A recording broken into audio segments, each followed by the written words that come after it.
범사에 여러분에게 모범을 보여준 바와 같이 수고하여 약한 사람들을 돕고 또 주 예수께서 친히 말씀하신 바 주는 것이 받는 것보다 복이 있다 하심을 기억하여야 할지니라. 아멘.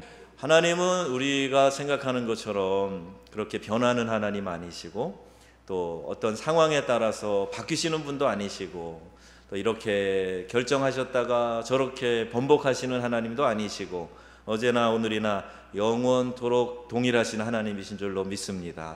그래서 이 신실하신 하나님이 나에게 느껴지면 우리는 마음에 담대할 수가 있어요. 나처럼 변덕스럽지도 않으시고 나처럼 약하지도 않으시고 능력이 뛰어나신 하나님께서 어제나 오늘이나 영원토록 동일하시다. 이거보다 더 귀한 은혜가 어디에 있겠습니까? 제가 오늘 이런 생각이 들었어요. 내 평생에 하나님께 받았던 은혜, 그 은혜의 최고로 내가 감격했던 그 순간, 그걸 기억하면서 그때 그 은혜보다 나는 더 새로운 은혜를 받을 수 있다. 이것이 올해 우리의 믿음의 도전 목표가 됐으면 좋겠습니다.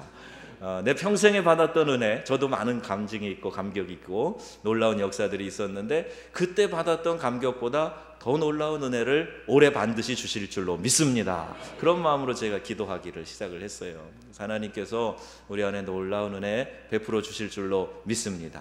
우리의 마음은 수시로 약해져요.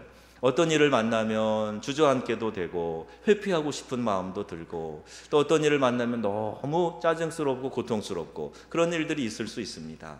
그러나 오늘 우리 묵도할 때 읽었던 말씀처럼 이사야 43장 그 말씀에 읽어보면 우리가 불 가운데로 지나가고 물 가운데로 지나가도 우리 하나님께서 지켜주셔서 불이 우리를 사르지 못하고 강이 우리를 침몰시키지 못한다 그랬어요. 왜? 내가 너를 지명하여 불렀기 때문입니다. 그래서 어려움이 있으면 뭘 확인할 수 있는가? 하나님이 날 이렇게 사랑하셔. 이걸 확인할 수가 있는 거예요.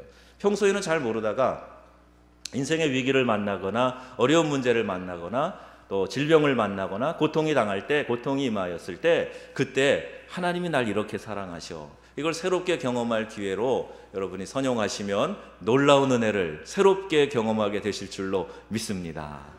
하나님의 뜻이 있어요. 하나님의 뜻을 잘 순종해서 따라가는 사람이 있는가 하면 또 그 하나님의 뜻을 알면서도 따르지 못하는 사람들도 있고 자기 멋대로 해석해서 오류를 범하는 사람들도 있습니다. 하나님의 뜻을 믿음으로 잘 순종했던 대표적인 사람이 누군가 믿음의 조상 아브라함이었어요. 또 하나님의 뜻을 자의적으로 해석해서 자기 멋대로 하나님의 뜻을 해석했던 사람이 대표적인 사람이 누군가 사울왕이었습니다. 사무엘 선지자에게 책망을 듣잖아요. 순종이 제사보다 낫고 듣는 것이 수양의 기름보다 낫는 걸 알지 못하십니까? 왕이여 왜 하나님의 뜻대로 아말렉을 진멸하지 않으셨나이까? 그 책망을 받지요. 또 하나님의 뜻을 알았어요. 그런데 그 뜻에 반항한 사람이 누굽니까? 선지자 요나였습니다. 저희가 한 12월 달에 이 축복의 원리 첫 번째로 순종에 대해서 말씀을 나눴습니다. 오늘 이제 두 번째 시간이에요. 나눔에 대해서 말씀을 나누고 한 번 더 볼 겁니다. 한 번 더 축복의 원리, 신년이니까 한번 생각해 보려고 합니다. 성경에는 이 수많은 복에 대한 이야기가 있어요. 그래서 하나님께서 당신의 자녀들이 축복된 삶을 살기 원하시기 때문에 이 복에 대한 내용들이 성경에는 빼곡히 기록되어져 있습니다. 물론 복을 받기 위해서 내가 그 복을 얻어내기 위해서 그것만을 생각하면서 믿음 생활을 한다. 이것은 이제 기복 종교가 되는 거예요. 그런데 하나님이 복 주시는 원리를 잘 알아서 그 원리를 내 삶에 받아들이고 그 축복의 원리대로 나누고 베풀고 흘려보내고 축복의 통로의 역할을 잘 감당하는 거, 이건 우리에게 절대 필요한 겁니다. 복이 있어야 그 은혜를, 그 축복을 흘려보낼 수가 있지요. 그래서 오늘은 어떻게 하면 우리가 축복의 원리를 잘 깨달을 수 있는가, 그 원리를 말씀하시고 순종하는 사람들에게 은혜와 복을 더하신다 했는데 이것을 우리가 한번 생각해 보고 오늘 그 두 번째 주제인 나눔에 대해서 말씀을 나누려고 합니다. 해마다 신년이 되면 지금까지도 열흘 지났는데 새해 복 많이 받으세요 이런 인사하지 않습니까? 우리 한국 사람들 특별히 뭐 중국도 그렇고요. 복에 대한 일반적인 개념이 있어요. 그래서 무엇인가 좀 잘 되는 행운이 있으면 좋겠다. 이것을 복이라고 생각을 해요. 이걸 덕담으로 서로 나누지요. 새해 복 많이 받으세요. 그럽니다. 그런데 우리가 성경적인 원리로 사는 사람들은 성경에서 우리에게 뭐라고 가르쳐주고 계시는가, 이것을 잘 알아야 됩니다. 성경에 그 빼곡한 축복의 내용들이 오늘 우리의 삶의 현장에 현실로 나타나려면 이 원리를 알고 그 원리대로 복을 구해야 되는 거예요. 복이 저절로 오는 것이 아니라는 사실입니다. 우리가 복을 얻으려면 하나님의 말씀대로, 그 축복의 원리대로 살아야 할 줄로 믿습니다. 그래서 그걸 열심히 가르쳐 드리고 있어요. 참, 제가 어제 우리 또 화장로님 수고하셔서 설교 이제 찍어서 편집해 올리잖아요. 또 여러분, 내가 직접 해보지 않은 일들은 얼마나 힘든지 여러분 잘 모릅니다. 저도 마찬가지예요. 전에 한번 얘기하다가 설교 시간에 화분을 하나, 우리 목사 취임식에 들어온 화분이 많이 있었잖아요. 그 화분 몇 개를 저쪽에 베리트 쪽에 올린다고 화분을 큰 거를 하나, 김용현 집사님인가 누구 어느 집사님인가 같이 들고 올라가는데 제가 그날 죽는 줄 알았어요. 이거 화분이 이렇게 무겁구나. 평소에는 그냥 쉽사리 이거 화분 좀 내려다가 물 좀 주고 햇빛 좀 쏘이면 좋겠는데 거기 좀 한번 해주시지, 막 이런 마음이 쉽게 드는데, 내가 직접 해보고 나니까 3층까지 올라가다가 돌아가시는 줄 알았습니다. 이게 이렇게 힘든 거구나. 해봐야 알아요. 해봐야 알아요. 여기서 이제 뭐 사무하는 거, 그거 뭐 일주일에 하는 거 주보 하나밖에 더 있어요? 아니요. 제가 꼽아봐도요 100개도 넘을 거예요. 저도 늘 앉아서 제 사무하는 일들, 설교 준비하는 일 외에도 무지 많습니다. 근데 여러분이 제 일과를 모르시잖아요. 제 업무를 모르시잖아요. 그런 거예요. 그 사람의 신발을 신어보기 전까지는 그 사람의 입장에 대해서 이야기할 수 없다는 서양 격언이 있어요. 이렇게 우리가 어떤 상황에 대해서 특별히 경험해보고 또 체험해보고 그것을 직접 내 삶에서 느껴보지 않으면 깨닫지 못하는 것들이 많이 있습니다. 복도 마찬가지예요. 하나님의 말씀대로 잘 살아서 하나님이 우리에게 주신 이 원리대로 따라가게 될 때 놀라운 은혜가 있는데, 이것을 그냥 잘 듣고 실천하지 않고 한 귀로 듣고 한 귀로 흘려버려서 그것을 귀담아 듣고 마음에 간직하지 못해 얻어내지 못하는 안타까운 일들이 있습니다. 제가 얘기하다가 살짝 곁길로 갔는데, 그래서 설교 영상이 계속 올라오고 있어요. 근데 제가 이번엔 제 설교를 몇 개를 클릭해서 들어봤습니다. 제가 설교를 들으면서 저는 제가 한 설교이기 때문에 참 낯간지럽고 민망할 때가 있어요. 왜 저기서 저렇게 말을 더듬는데, 뭐 내용이 나쁘다는 건 아닌데 표현하는 방식이나 전달 방식에서 쑥스러운 게 많이 있어요. 그래도 올려요. 왜 올린다고요? 여러분이 말씀을 좀 잡고 묵상하고 그동안 우리 교회에서 그래도 하나님이 주신 말씀이라고 선포한 것들이 뭐가 있었는가, 그걸 좀 기억해 달라는 거예요. 그리고 그것만 잘 기억해서 그 걸음을 그 하나씩 순종해서 쫓아왔으면 지금쯤 많은 것들이 다 달라져 있을 텐데, 수없이 설교한 이야기들을 오른쪽으로 듣고 왼쪽으로 흘려보낸 게 너무 많구나, 이런 생각이 들었어요. 제가 설교를 해놓고도 내가 이런 설교를 했었네, 이렇게 느껴지는 부분들이 있어요. 다시 한 번씩 들으면서 우리 교회에 주신 말씀, 그리고 이것이 그냥 아무거나 뽑아서 한 게 아니라 기도하면서 하나님께서 그때그때 주신 영감대로 우리 공동체에 선포한 말씀, 이것이 주보에 요약돼서도 나오고 영상으로도 녹화돼서 나오고, 그러면서 우리가 그 말씀을 듣고 이 축복의 원리들을 잘 따라왔으면 참 더 좋았겠다는 생각이 들었습니다. 올해 이제 새로 시작됩니다. 그래서 여러분이 귀담아 들으시고 한 이야기도 그냥 하는 게 없어요. 여러분 깊이 받아들이셔서 한 단계씩 한 걸음씩 그 말씀을 순종하셔서 올해는 놀라운 역사들을 경험하는 귀하고 복된 한 해가 될 수 있기를 주님의 이름으로 축원합니다. 축복의 첫 번째 원리 순종에 대해서 말씀드렸고, 또 예수님이 가르쳐 주신 이 산상설교, 산상수훈에 보면 마태복음 5장에 팔복에 대한 언급이 있지요. 심령이 가난한 자는 복이 있다. 여기서부터 시작해서 예수님께서 이 팔복을 이야기하셨어요. 우리 또 수요일에 또 여러분과 말씀 나누는 시간에 한 번씩 다 살펴보았습니다. 이 팔복은 하나님의 마음과 성품을 닮아가는 것과 관련이 있어요. 이 말씀을 들으면서 내가 우리 하나님이 기뻐하시는 마음을 닮아가야 되겠다, 이것을 느끼고 그렇게 점점 변화돼 가면 오늘 이 말씀을 잘 실천했으면 우리의 신앙의 인격이, 우리의 삶의 모습이 많이 달라져 있을 거라는 거예요. 그만큼 성숙해 있을 거라는 이야기입니다. 또 오늘 사도 바울이 우리에게 새로운 복을 말하고 있는데 그것은 나눔의 복이요, 주는 복입니다. 그래서 범사에 너희에게 모본을 보였노니 곧 이같이 수고하여 약한 사람들을 돕고 또 주 예수께서 친히 말씀하신 바 주는 것이 받는 것보다 복이 있다 하심을 기억하여야 할지니라, 이렇게 말씀하고 있습니다. 주는 것도 복되고, 그런데 받는 것도 복되고, 나눔 가운데 있는 건 다 복돼요. 그런데 받는 것보다 주는 게 더 복이 있다, 이렇게 말씀하고 있는 거지요. 바울은 받는 것과 주는 것 그 사이에서 더 복된 것은 주는 것이라고 이렇게 강조하고 있는 겁니다. 주님도 주라 그리하면 너희에게 줄 것이니 곧 후히 되어 누르고 흔들어 넘치도록 하여 너희에게 안겨 주리라, 이렇게 말씀하고 있어요. 누가복음 6장 말씀입니다.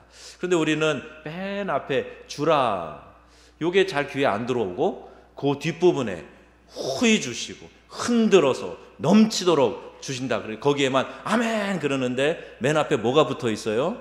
주라. 그러면 너에게 주는데 그 주는 방식이 후히 주시고 막 넘치도록 주시고 흔들어 가지고 막 더 넘치도록 그렇게 주신다, 그 말씀입니다. 자동차에 그냥 연료를 가득 넣고 또 막 어떤 분들은 차를 흔들어요. 흔들면 더 들어간다나, 그래서 흔들고 그리고 막 가득 넘치게 주는 거예요. 하나님이 우리에게 은혜와 복을 그렇게 주시기를 원하십니다. 왜요? 어떤 분은 아멘 하시고 어떤 분은 웃으셨어요. 하나님이 그렇게 주시기를 원하십니다. 그런데 앞에 전제가 붙어 있네요. 주라 그러면 너희에게 이렇게 주실 것이다, 이 말씀입니다. 그래서 많이 가지지 못해서도 많이 베풀 수 있는 사람이 복된 사람이라 하는 거예요.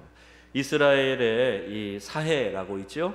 물을 받아들이기만 하는데 흘려보내지를 않습니다. 그래서 계속 그곳에 모이다 보니까 이제는 사해가 염도가 너무 높아져서 생물이 살 수 없는 그런 물이 되어버렸습니다. 생명체가 살지 못하니까 그대로 말대로 사해, 죽은 바다, 데드시라고 이렇게 불리게 된 거예요. 갈릴리 바다는 그렇지 않습니다. 규모는 작지만 계속 흘려보내요. 그러다 보니까 갈릴리 바다에 이 고기가 풍성한, 생명체가 풍성한 그런 곳이 되었는데 사해는 받아들이기만 하고 흘려보내지 못하니 결국 이런 형편이 되었습니다. 한 감동적인 이야기가 있습니다. 벨기에 브뤼셀의 한 가정에서 불우하게 자란 소녀가 있었습니다. 그녀는 가난한 가정에서 홀어머니와 함께 살았습니다. 먹을 것이 없어서 물로 배를 채우며 살았습니다. 우리나라에도 불과 얼마 전에 배고프면 그냥 이렇게 수도꼭지에 입대고 수도꼭지 틀어서 이렇게 물 마시는 아이들이 학교에 종종 있었어요. 굶어 죽기 직전에 이웃에게 발견돼서 겨우 목숨을 건진 경우도 있었습니다. 먹을 것이 없는 모녀에게 설상가상으로 전쟁이라는 극한 상황이 닥쳤으며 모녀는 죽음을 느껴야만 했습니다. 그래서 한 구호단체인 유니세프라고 하는 지금도 활동을 많이 하죠. 이 유니세프라는 구호단체가 그들에게 구호품을 전달해 주었습니다. 모녀는 그들에게서 받은 식량으로 굶주림을 해결했습니다. 이 소녀는 구호빵을 먹으며 위기를 극복했고 네덜란드나 영국 등으로 전전하며 살다가 나중에 미국으로 이민을 왔고 장성한 후에 세계적인 영화배우가 되었습니다. 이 소녀가 바로 1953년 로마의 휴일이라는 영화로 아카데미 여우주연상을 받았던 오드리 헵번입니다. 그녀는 티파니에서의 아침을, My First Lady 등에 출연해서 현대에 나타난 요정이라 이런 찬사를 받기도 했습니다. 그녀는 절망의 늪에서 나를 구해준 분들을 위해 이제 내가 봉사할 차례다라고 하면서 전 세계 구호 사역에 열심을 다하고 죽기 전까지 구호단체에서 활동을 했어요. 죽기 전에 이런 시를 아들에게 지어서 읽어주었다고 합니다. 내용이 이렇습니다. 매혹적인 입술을 갖고 싶으면 친절한 말을 하라. 사랑스러운 눈을 갖고 싶으면 사람들에게 좋은 점을 보아라.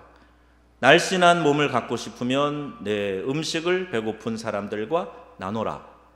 이 부분에서 제가 한 1년쯤 됐나요? 우리 그 교단 정책연구원으로 있을 때 우리 교단의 총동문회 큰 행사가 강원도에 있었어요. 그리고 거기에 이제 서울에 목회하시는 한 목사님이 저랑 좀 대화 좀 하고 교제 좀 하자고 거기서 또 그래도 횡성에서 강릉까지 그래 제법 멀잖아요. 거기에 가서 맛있는 회를 사주시고 그리고 그 강릉의 유명한 커피집에 갔습니다. 이름은 말하지 않겠습니다. 개인적으로 물어보시면 말씀드릴게요. 커피 냄새가 진동을 하고 커피 볶는 냄새, 커피 그 향기가 너무 좋고 분위기 좋았어요. 거기에서 저에게 그러셨어요. 목사님, 커피를 제일 맛있게 먹는 방법이 뭔지 아세요? 물어보시더라고요. 그게 뭔데요? 이분 전문가의 어떤 그런 품위가 느껴져서 그게 뭔데요? 라고 물어봤어요. 뭐 로스팅에 어떤 비결이 있나? 원두를 어떻게 골라야 되나? 그랬는데 그게 아니었어요. 커피를 제일 맛있게 먹는 방법은 제일 먼저 커피 새로 산 그 콩을 절반을 덜어서 사랑하는 사람에게 주는 거래요. 이웃에게 나눠주는 거래요. 그리고 먹으면 나머지 절반이 제일 맛있게 커피를 먹는 방법이 되는 것이라고 그렇게 이야기를 하시더라고요. 그래서 제가 많이 공감을 하고 도전도 받았어요. 어디까지 읽었나? 배고픈 사람들에게 나눠라. 기억하라. 내가 만약 도움을 주는 손이 필요하다면 너의 팔끝에 있는 손을 이용하면 된다. 내가 더 나이가 들면 손이 2개라는 것을 발견하게 될 것이다. 한 손은 너 자신을 돕는 것이고 또 한 손은 다른 사람을 돕는 것이다. 손이 2개라는 의미를 항상 생각하며 살아가야 한다. 이런 내용입니다. 그 나눔의 기쁨을 안 사람이에요. 자기도 그 나눔을 통해서 도움을 받았지만 또 이제 장성해서 유명해져서 자기의 그 네임 밸류를 가지고 또 어떤 경제적인 것을 가지고 다른 사람에게 이렇게 베푸는 삶을 살아보니까 너무 그렇게 행복하고 좋은 거예요. 왜 손이 2개인 줄 아니? 하나는 나를 위해서, 하나는 이웃을 위해서 쓰라고 그렇게 주신 거야. 이런 깨달음을 아이들에게 전하는 것이었습니다. 그렇습니다. 세상은 많이 가진 자가 있으므로 풍요로워지는 것이 결코 아닙니다. 오늘 새벽에도 묵상한 것처럼 백성은 어려운데 이 유다 사람들이 갈취해 가는 것처럼 이렇게 부자가 많다고 세상이 풍요롭게 되는 것 결코 아니에요. 교회도 마찬가지입니다. 교회에 좀 재산이 많은 사람이 모이는 교회라고 풍요롭고 그 나눔이 많아지고 그렇지 않습니다. 베푸는 자가 있으므로 이 세상은 그 공동체는 넉넉해지는 줄로 믿습니다. 베푸는 사람이 있어야 돼요. 사랑과 희망, 위로와 평화, 이것도 나누면 나눌수록 점점 더 커지는 것이 됩니다. 물질적인 가치도 사랑으로 나누게 되면 오병이어의 기적을 체험하게 될 줄로 믿습니다. 주는 것이 받는 것보다 복이 있다. 이 말씀을 실천하는 것은 나눌수록 줄수록 더 커지는 기적을 경험하게 된다. 그런 말씀입니다. 부모 세대에 열심히 나눴는데 그 축복을 자녀 세대에서 거두는 사람이 있어요. 아무개 자녀라고. 그래서 그 부모님들이 그렇게 훌륭하게 사셨는데 그걸 기억하면서 그 자식들을 이끌어주는 그런 일들도 자주 보게 됩니다. 성도들은 복의 개념을 새롭게 해야 돼요. 많이 달라고. 그래서 많이 갖게 되는 것, 이게 복이 아닙니다. 다른 사람을 돕고 섬기고 내가 가진 것을 나누어 주는 것, 이것이 진짜 복입니다. 성도들은 부자의 정의도 새롭게 해야 됩니다. 세상 사람들은 많이 가진 사람들을 부자라고 칭합니다. 그러나 많이 가졌지만 자신만 움켜쥐고 남에게 베풀지 못하는 영적인 가난뱅이들도 많이 있습니다.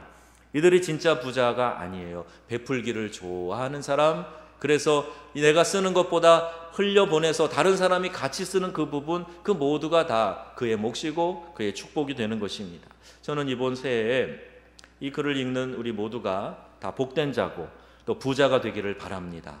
주는 것보다 받는 것, 받는 것보다 주는 자가 받는 자보다 더 복이 있다, 이 말씀이에요. 하나님께 드릴 것은 물론이고 주님은 이웃과의 나눔도 말씀하고 계세요.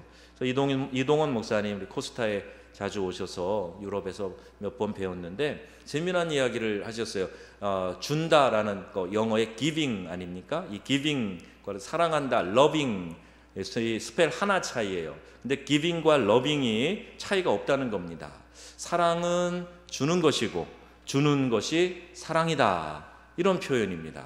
그 깊은 목회 경험을 통해서 이 이야기를 하는 거예요. 사랑하냐? 그럼 주고 있어야 돼. 네가 지금 누구에겐가 주고 있어? 그러면 그건 사랑하는 거야. 이런 이야기입니다. 이런 공식이에요. 비슷한 단어인데 마치 하나의 쌍둥이처럼 같이 움직이고 있다는 거예요. 서로 연동되고 있다는 거예요. 여러분 누구를 사랑합니다 그랬는데 나는 아무것도 그에게 베풀지 않고 있으면 그게 사랑하는 게 아니란 얘기입니다. 누군가에게 무엇을 베풀고 있으면 여러분 그를 사랑하고 있는 거예요. 굶주린 자에겐 빵을 주시고 빵을 가진 우리에게는 정의에 굶주리게 하옵소서, 이런 멋진 말도 있어요. 주는 자가 받는 자보다 복이 있다. 그러니까 주는 연습이 안 되면 성령의 감동이 와도 주지 못합니다. 성령이 우리 마음에서 계속 말씀하시고 감동을 주시는데 이게 훈련이 안 돼 있으면 주지 못해요. 내 거는 꽉 움켜쥐려고 하고 얻어내려고만 하지 나누고 베푸는 일, 감동이 와도 하지 못합니다. 가진 것이 있으면서 줄 자유를 누리지 못하는 영적 가난뱅이이기 때문에 그렇습니다. 어느 목사님의 고백이에요. 이름만 되면 아실 분인데 이런 얘기를 하셨어요. 고향 후배가 찾아왔을 때 용돈이라도 좀 집어줘야 되는 상황이었는데 계속 인색한 마음이 들어서 이걸 참 떨쳐버리지 못했다는 거예요. 인색한 마음을. 그래요. 그냥 좀 넉넉하게 주고 격려해 줬으면 좋았을 텐데 그걸 못했다는 거예요. 그래서 이 목사님이 자기 지갑을 찢어버리고 그리고 새로운 지갑을 샀는데 3칸으로 나눌 수 있는 지갑을 샀답니다. 그래서 첫 번째 칸에는 자기가 쓸 돈 넣는 곳, 두 번째 칸에는 특별히 생기는 돈이 있을 때 미리 11조를 떼서 거기다 집어넣는 곳, 그 다음에 세 번째 칸에다가는 누군가에게 나누고 베풀기 위해서 거기다 넣어놓는 돈이 있는 곳, 이렇게 3칸이 있는 지갑을 사셨다는 거예요. 그래서 내가 쓸 곳, 또 나눌 곳, 이것을 미리 정해서 그것을 실천하고 했더니 그 삶이 너무 놀라운 은혜로 기쁨이 충만하고 또 하나님께서 쓸 것을 공급해 주시더라 하는 그런 간증의 내용이었어요. 이게 저도 이게 인색한 마음인지 몰라요. 그런데 가끔씩 누굴 만나거나 또 친구의 자녀를 만나거나 후배 선교사님 만나거나 그러면 이것도 폼 잡는 거죠. 사실은 이제 이 지갑을 빼가지고 있는 걸 그냥 다 줘요. 그래서 제가 지갑에 항상 현금을 많이 안 가지고 다닙니다. 이런 사고가 자주 나기 때문에 제 마음을 알아서 가능한 한 풍성하게 넣고 다니지 말자, 그냥 적당히 넣고 다니자, 하나의 인색한 마음일 수도 있는데 그런데 주고 나면요 마음이 좋아요, 기뻐요. 그리고 받는 사람도 그것으로 인하여서 저분이 나를 이만큼 생각하고 있구나, 우리 사이가 이런 사이였구나, 우리 자녀에 대해서 이런 관심을 가져주는구나, 이런 마음이 들어서 마음이 순간 훈훈해지는 것을 경험하게 되지요. 그래서 우리가 인색하지 않으려고 노력하는 것, 이게 우리에게 참 필요합니다. 우리는 얼마나 나누고 사는가. 한 분이 1년 동안 내가 누군가에게 나누는 것을 다 적어봤대요. 그런데 1년 동안 벌었던 돈에 한 1, 2%밖에 안 되더라는 거예요. 그래서 그 해에는 아예 목표를 정했답니다. 최소한 내가 20%까지도 남들과 나누며 살아야 되겠다 작정을 하고 쓰기 시작했더니 쓸 게 너무 많더라는 거예요. 내가 이렇게 좋은 기쁨을 왜 진작 누리지 못하고 살았는가, 이런 고백을 하는 것을 들었습니다.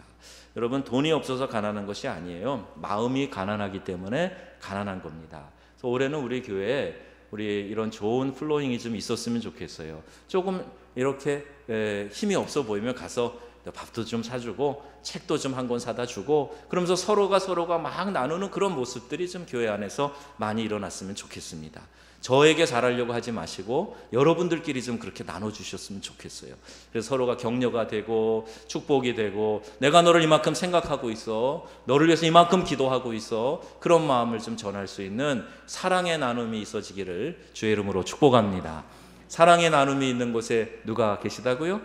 하나님께서 계시도다. 우리 이 찬양 자주 부를 건데 여러분 이게 우리의 삶에 느껴졌으면 좋겠어요. 아프리카 교회에서 만난 그 많은 가난한 사람들 가운데 마음이 부자인 이들이 얼마나 많았는지 모릅니다. 한국 교회가 뜨겁게 부흥할 때, 제가 좀 어린 시절, 청소년 시절 보낼 때 정말 한국 교회는 정이 많았어요.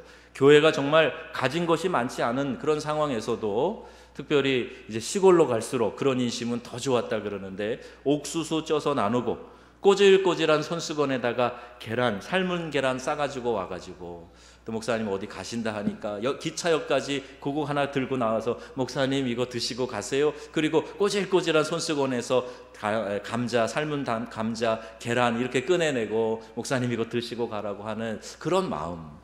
큰 것 아니지만 그렇게 사랑의 나눔을 실천할 때 그 사람은 얼마나 훈훈한 마음이 들겠습니까? 그리고 준 사람도 그 마음이 따뜻해지고 받은 사람도 그 마음이 따뜻해지고 이것이 우리 주님이 기뻐하시는 마음이에요. 사람들은 각자가 다 소득은 늘어가는데 마음은 냉랭해져 가는 거예요. 옛날처럼 그렇게 가난해서 하루 세 끼 먹지 못하는 사람들 많지 않은데 그런데 그럼에도 불구하고 나눔은 점점 더 줄어들고 있다는 거예요. 오병이어의 기적도 한 아이의 도시락이 예수님의 손에 올려졌기 때문에 그와 같은 축복의 원리, 풍성함의 원리를 모두가 다 체험하게 된 것이었습니다. 어리석은 부자가 내 영혼아 내가 여러 해 쓸 물건을 쌓아 놓았으니 평안히 먹고 마시고 즐거워하자 했을 때 하나님께서 그의 어리석음을 한마디로 지적하고 꾸짖어 주십니다. 이 어리석은 자야, 오늘 밤 내 영혼을 내가 도로 찾으리니 네가 예비한 것이 다 누구의 것이 되겠느냐, 이 말씀입니다. 여러분, 하나님께서 우리를 이 땅에 살게 하시는 것은 하나님의 선한 청지기로 이 땅을 살아가라는 거예요.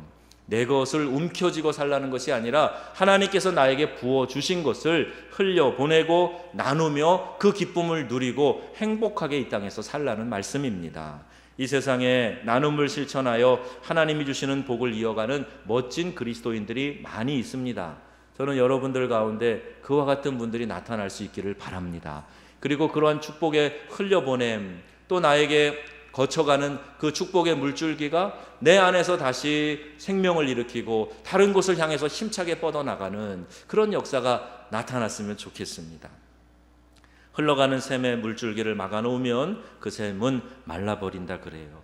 축복의 중요한 원리인 나눔을 잘 실천해서 하나님이 주시는 은혜의 통로로서의 복을 누리는 주인공들이 다 되시기를 주 예수님의 이름으로 축원합니다. 아멘.